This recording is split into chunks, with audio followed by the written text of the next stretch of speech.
સ્વચ્છતાના એમ્બેસેડર તરીકે આપણી શાળાની, આપણા એરિયાની અને આપણા શહેરની સ્વચ્છતા જળવાય એની જવાબદારી તમારા શીલે છે.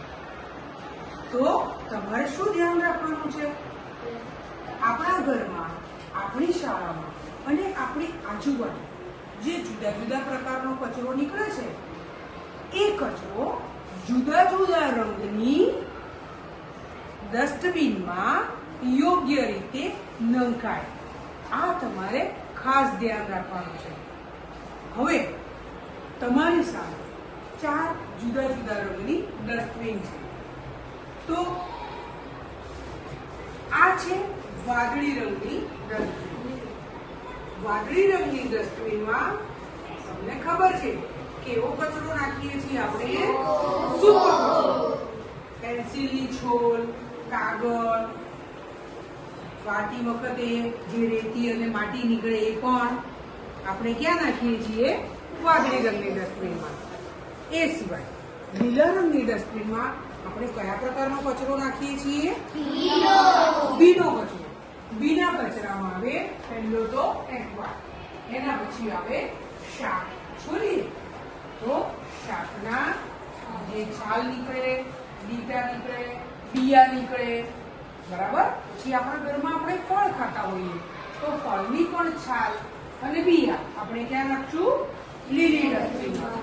કોઈ ઘરમાં ઈંડા ખાતું હોય તો ઈંડાના જે છિલકા છે એ પણ ક્યાં નાખશે?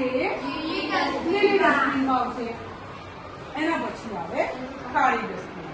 તો જે બ્લેક ડસ્ટબિન છે એમાં આપણે ખતરનાક જેને કહીએ કે જે ઝેરી કચરો છે એવો કચરો આપણે આમાં નાખીએ છીએ.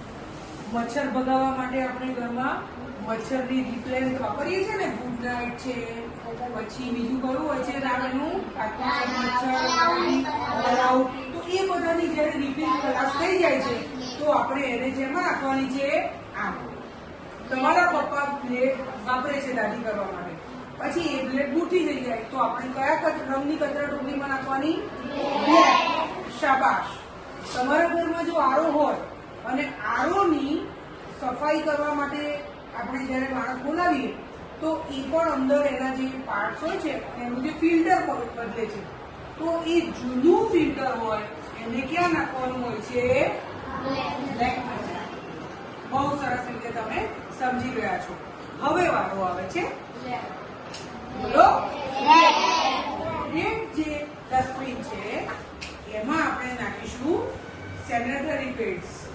અને નાના બાળકો જો ઘરમાં હોય તો એની નેપી, કોઈના ઘરડા દાદા દાદી હોય કે જેને આપણે ડાયપર પહેરાવવાની જરૂર પડતી હોય, એટલા બધા ઉંમરલાયક હોય કે પોતાની જાતે ઝાડુ પેશાબ કરવા બાથરૂમમાં ના જાય અને પથારીમાં સૂતા સૂતા કરે તો એને આપણે ડાયપર પહેરાવવા પડે. એવા મોટા માણસના જે ડાયપર હોય એ શેમાં નાખવાના? આપણે બ્લેક કચરા ટોપલીમાં. બરાબર. તો આ થયું જુદા જુદા પ્રકારના કચરાનું વર્ગીકરણ. તમારે આ વાત ધ્યાનમાં રાખવાની છે અને બીજાને પણ એ શીખવવાનું છે. કારણ કે મારું અમદાવાદ, મારું મારું